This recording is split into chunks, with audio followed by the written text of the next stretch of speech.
నా పేరు భరద్వాజ్. ఈ వీడియోలో మనం డెడ్ జీరో ప్రాబ్లం గురించి నేర్చుకుందాం. ఈ డెడ్ జీరో ప్రాబ్లం అనేది మీకు ఇంటర్వ్యూస్‌లో కూడా అడుగుతా ఉంటారు. సో, చూడండి అదేంటో. మనం పీఎల్‌సీస్‌లో ఎక్కువగా యూజ్ చేసే రేంజ్ ఏంటి? అనలాగ్ సిగ్నల్స్ కోసం 4-20 మిల్లీ యాంప్ సిగ్నల్‌ని యూజ్ చేస్తాం. 4 మిల్లీ యాంప్ అనేది ఏం చూపిస్తుందంటే గనక 0% ప్రాసెస్ వేరియబుల్. మీరు ఏదైతే మెజర్మెంట్ చేస్తున్నారో దానికి సంబంధించిన 0% స్కేల్ అంటే జీరో స్కేల్. తర్వాత 20 అనేది 100% ఆఫ్ ప్రాసెస్ వేరియబుల్ అంటే ఫుల్ స్కేల్. మీకు 4 మిల్లీ యాంప్ అంటే 0%, 20 మిల్లీ యాంప్ అంటే 100%. ఈ మధ్యలో 4-20 చేంజ్ అవుతుంది కదా! ఆ వాల్యూస్ అన్నీ కూడా దానికి ఈక్వలెంట్ పర్సెంటేజ్ కూడా చేంజ్ అవుతుంది. 0 నుంచి 100%. ఇది మనం ప్రీవియస్ వీడియోస్‌లో ఆల్రెడీ క్లియర్‌గా ఎగ్జాంపుల్స్‌తో నేర్చుకున్నాం. ఈ వీడియోలో మనం 4-20 మిలియన్ బదులు ఇన్ కేస్ 0-20 మిలియన్ తీసుకుంటే ఏమవుద్ది చూద్దాం. ఓకే. మనం ఎక్కువగా వాడేది 4-20. 0-20 యూజ్ చేయము. ఎందుకని యూజ్ చేయము అని నేర్చుకుందాం. సో, ఈ 0-20 మిలియన్ తీసుకుంటే కనుక 0 అంటే 0% ఆఫ్ ప్రాసెస్ వేరియబుల్. అదేవిధంగా 20 అంటే 100% ఆఫ్ ప్రాసెస్ వేరియబుల్. ఓకే. 0 అంటే జీరో స్కేల్, 20 అంటే ఫుల్ స్కేల్. సింపుల్‌గా మాట్లాడుకోవాలంటే గనక. ఇప్పుడు మనం ముందుగా డిస్కస్ చేసిన ట్యాంక్ ఎగ్జాంపుల్ తీసుకుంటాను. Tank level measurement.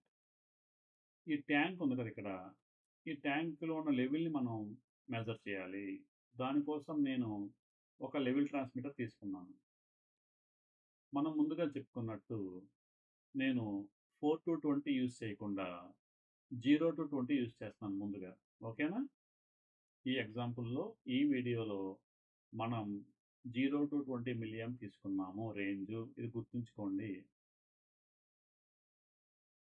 ఇప్పుడు ఏం చేస్తుంది ట్రాన్స్మిటరు ఈ ట్యాంక్‌లో ఉన్న లెవెల్ మెజర్ చేసి పీఎల్‌సీకి కరెంట్ సిగ్నల్ ఫామ్‌లో మనకి సిగ్నల్ అనేది పంపిస్తుంది. పీఎల్‌సీ ఫైనల్‌గా ఆ వాల్యూ అనేది కంప్యూటర్‌లో డిస్‌ప్లే చేస్తుంది. ఇప్పుడు ట్యాంక్ లెవెల్ ఎంతుంది? 0% ఉంది tank level. Okay. Present tank level 0%. ట్యాంక్‌లో లెవెల్ ఏమీ లేదు. ఇప్పుడు ఈ ట్రాన్స్మిటర్ పీఎల్‌సీకి ఎంత పంపిస్తది సిగ్నల్?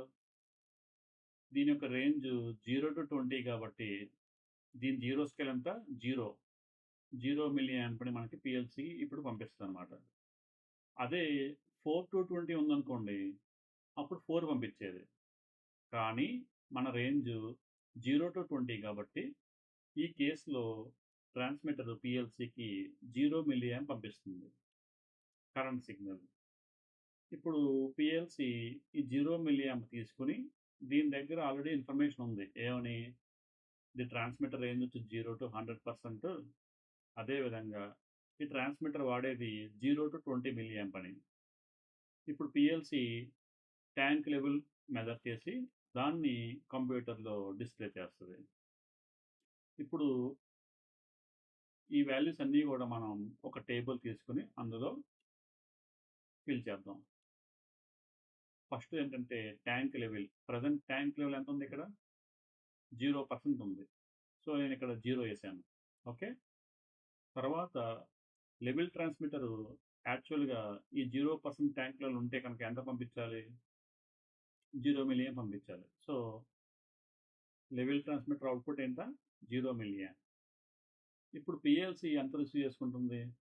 యాక్చువల్ కేస్‌లో 0 మిలియన్ తీసుకుంటుంది. సో, పీఎల్‌సీ అనలాగ్ ఇన్పుట్ ఏంటి? Value 0 million.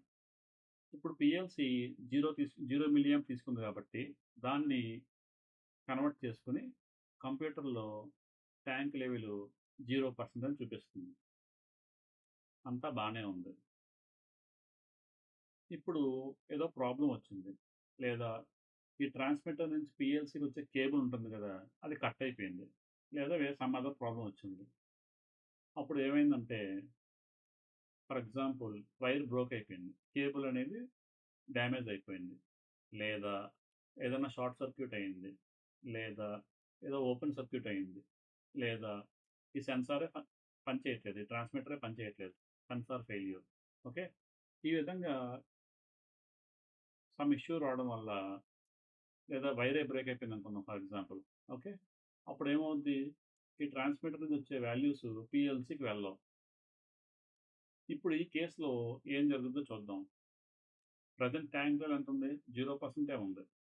సో నేను ట్యాంక్ లెవెల్ కింద ఫిల్ చేస్తాను చూడండి. ఈ కింద లైన్లో ఫిల్ చేస్తాను. ఈ ఫిల్ చేసేది నేను ఎల్లో కలర్ యూజ్ చేస్తున్నాను. ఓకే, వైర్ ఎప్పుడైతే బ్రేక్ అయిపోయిందో ఇప్పుడు మనం వాల్యూస్ వేస్తున్నాం. ఆ వాల్యూస్ నేను డిఫరెంట్గా ఉండాలి కాబట్టి, చూడడానికి ఈజీగా తెలియాలి కాబట్టి ఎల్లో కలర్ యూజ్ చేస్తున్నాను చూడండి. ఇప్పుడు వైర్ బ్రేక్ అయిపోయింది. ప్రజెంట్ ట్యాంక్ లెవెల్ ఎంత? 0%. ట్రాన్స్మిటర్ ఎంత పంపించాలి యాక్చువల్గా అయితే? 0%కి ఈక్వలెంట్గా ఎంత ఉంటుంది? 0 మిలియాంప్ ఉంటుంది. అది పంపించింది అనుకుందాం. ఓకే, ఇప్పుడు పిఎల్సి ఎంత రిసీవ్ చేసుకుంటుంది? వైర్ బ్రేక్ అయిపోయింది కాబట్టి పిఎల్సి ఈ ట్రాన్స్మిటర్ దగ్గర నుంచి ఏమీ రిసీవ్ చేసుకోదు, జీరోయే ఉంటుంది. అందుకని పిఎల్సి అనలాగ్ ఇన్పుట్ ఎంత? 0. ఇప్పుడు పిఎల్సి అనలాగ్ ఇన్పుట్ 0 ఉంది కాబట్టి పిఎల్సి దీన్ని బై డిఫాల్ట్ దీని దగ్గర ఉన్న డేటాతో ఈ ప్రజెంట్ మిలియంతో చెక్ చేసుకొని ఆ లెవెల్ సిగ్నల్ని కంప్యూటర్లో డిస్ప్లే చేస్తుంది. ఎంత డిస్ప్లే చేస్తుంది? కంప్యూటర్లో పిఎల్సి 0% చూపిస్తుంది ఆపరేటర్కి. కానీ మీరు అబ్జర్వ్ చేస్తే కనుక ఇది యాక్చువల్ రీడింగ్ కాదు, మనకి ఇది ఫాల్ట్ రీడింగ్. ఇది ఎందుకని? వైర్ బ్రేక్ అయిపోయింది, పిఎల్సికి తెలియదు ఇలా వైర్ బ్రేక్ అయిపోయింది, ఇప్పుడు వచ్చేది రాంగ్ రీడింగ్ అని. ఫస్ట్ నిజంగానే లెవెల్ 0 ఉంది, అంతా పనిచేస్తుంది, అప్పుడు కూడా స్టేటస్ కరెక్ట్గా కంప్యూటర్లో 0 చూపించింది. ఇప్పుడు వైర్ బ్రేక్ అయిపోవడం వల్ల మీకు పిఎల్సి ఇన్పుట్ 0 ఉంది కాబట్టి ఇప్పుడు కూడా 0 చూపిస్తుంది. ఈ రెండు కేసులో డిఫరెన్స్ ఏంటంటే ఫస్ట్ది ట్రూ రీడింగ్, నిజంగానే 0 ఉంది ఇక్కడ. సెకండ్ది యాక్చువల్గా డెడ్ అయిపోయింది, వైర్ బ్రేక్ అయిపోవడం వల్ల పిఎల్సికి వచ్చే సిగ్నల్ అనేది డెడ్ అయిపోయింది, అందుకనే డెడ్ అన్నాం. Dead 0 problem. ఇలా బ్రేక్ అయిపోయినప్పుడు స్టార్టింగ్ రేంజ్ 0 ఉండడం వల్ల పిఎల్సికి తెలియట్లేదు అది నిజమైన రీడింగా లేదంటే రాంగ్ రీడింగ్ అని. ఇప్పుడు మనం కొంతమంది అనొచ్చు ఏమని, ముందు కూడా కంప్యూటర్లో 0 ఉంది కరెక్ట్గా రీడింగు, ఇప్పుడు డెడ్ అయిపోయింది కూడా 0 చూపిస్తుంది, ప్రాబ్లం ఏంటి? యాక్చువల్గా సెకండ్ రాంగ్ రీడింగ్, ఎందుకంటే పిఎల్సికి ఇన్పుట్ ఏం రావట్లేదు, వైర్ బ్రేక్ అయిపోయింది. ఇన్ కేసు రాంగ్ అయినప్పుడు కూడా ఈ 0 మ్యాచ్ అయింది కదా, పర్వాలేదు కదా అనుకోవచ్చు. ఇప్పుడు నేను ఇంకో కేసు తీసుకుంటాను ఇదే కేసులో. అదేంటంటే ట్యాంక్ లెవెల్ ఇంక్రీజ్ అయింది అనుకున్నాం. ఓకే, ట్యాంక్ లెవెల్ ఇప్పుడు 50% ఇంక్రీజ్ అయింది. ఇప్పుడు కూడా నేను ఈ టేబుల్లో ఫిల్ చేస్తాను ప్రజెంట్ వాల్యూస్, చెక్ చేయండి. ట్యాంక్ లెవెల్ వచ్చి 50%. ఓకే, ట్యాంక్ లెవెల్ 50% ఉన్నప్పుడు యాక్చువల్గా ట్రాన్స్మిటర్ ఎంత పంపించాలి? 50% ఆఫ్ రేంజ్ పంపించాలి. ఇది 0 to 20 మిలియాంప్ కాబట్టి ఇందులో సగం ఎంత? 10. లెవెల్ ట్రాన్స్మిటర్ యాక్చువల్గా ఎంత పంపించాలి? 10 మిలియాంప్ సిగ్నల్ని పిఎల్సికి పంపించాలి ఇక్కడున్న ట్యాంక్ లెవెల్ని బట్టి. కానీ వైర్ బ్రేక్ అయిపోవడం వల్ల పిఎల్సికి ఈ 10 మిలియాంప్ రిసీవ్ అవ్వదు. అప్పుడు పిఎల్సి దగ్గర ఎంత ఉంటుంది? 0 ఉంటుంది. సో 0 మిలియాంప్. ఇప్పుడు పిఎల్సి దగ్గర 0 ఉంది కాబట్టి అగైన్ దాన్ని ప్రాసెస్ చేసేస్తుంది. అప్పుడు కంప్యూటర్లో ఎంత చూపిస్తుంది? 0 చూపిస్తుంది. ఇది కూడా ఫాల్టే, రాంగ్ రీడింగే కదా. ఫీల్డ్ అవుట్ 50 ఉంది, కానీ వైర్ బ్రేక్ అయిపోవడం వల్ల పిఎల్సికి సిగ్నల్ ఏమీ రావట్లేదు, దాన్ని 0గా తీసుకుంది, కంప్యూటర్లో 0 చూపిస్తుంది. కానీ యాక్చువల్గా ఫీల్డ్లో 50% ఉంది ట్యాంక్ లెవెల్, ఇప్పుడు కంప్యూటర్లో ఎంత చూపిస్తుంది? 0% చూపిస్తుంది. ఈ విధంగా రాంగ్ రీడింగ్ వచ్చినప్పుడు ఏమవుద్దంటే ఒక్కొక్కసారి యాక్సిడెంట్స్ కానీ, ఎక్విప్మెంట్ ఫెయిల్యూర్ కానీ, లేదా మనుషులు చనిపోవడం కానీ జరుగుతూ ఉంటాయి. ఇది చాలా చాలా క్రిటికల్ ఇష్యూ. ఇలాంటివి మనం ఎంకరేజ్ చేయకూడదు సిస్టమ్స్లో. దీన్నే డెడ్ జీరో ప్రాబ్లమ్ అంటారు.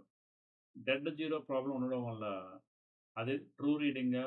లేదంటే రాంగ్ రీడింగా? లేదా సెన్సార్ ఫెయిల్యూర్ అయిందా? వైర్ బ్రేక్ అయిందా? అని తెలీదు. గుర్తుంచుకోండి, మనం ఇటువంటి టాపిక్స్ డిస్కస్ చేసినప్పుడు ప్రెజెంట్ ఉన్న మోడర్న్ టెక్నాలజీలో ఉన్న పీఎల్సీస్‌ని తీసుకోకూడదు డిస్కషన్‌లో.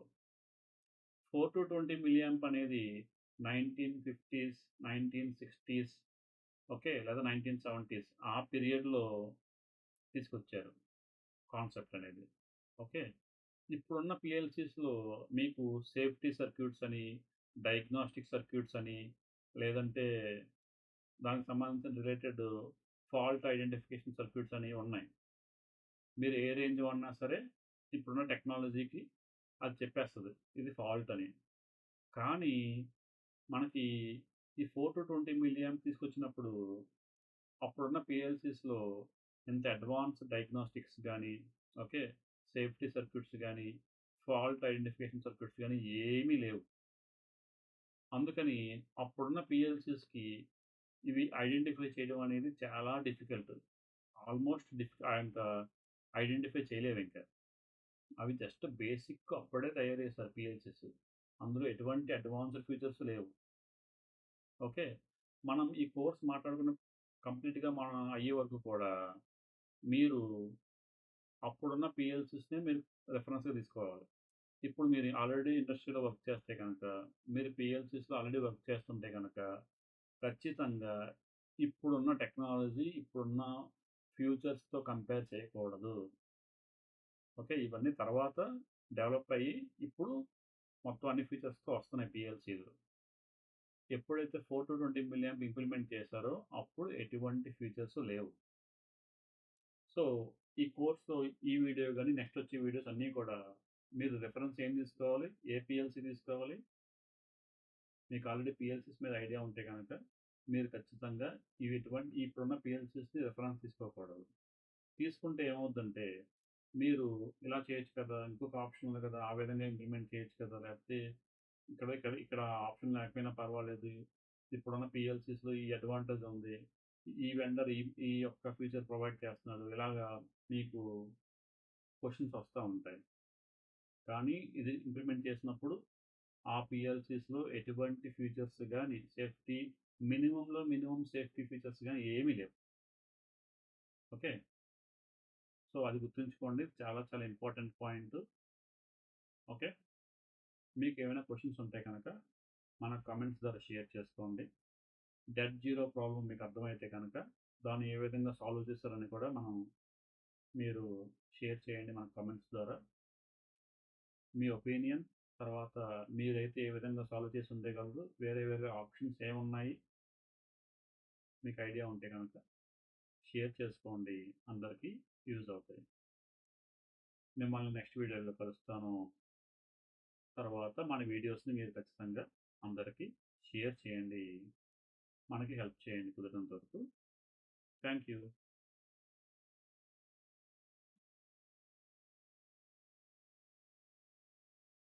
నేను నెక్స్ట్ వీడియోలో ఈ డెడ్ జీరో ప్రాబ్లమ్‌ని ఏ విధంగా సాల్వ్ చేశారు, అది ఎలా సాల్వ్ అయిందని ఇదే ఎగ్జాంపుల్‌తో మనం డిస్కస్ చేసుకుందాం. సో, మీకు ఇంకా బెటర్‌గా క్లారిటీగా అర్థమవుద్ది. Thank you. మిమ్మల్ని నెక్స్ట్ వీడియోలో కలుస్తాను.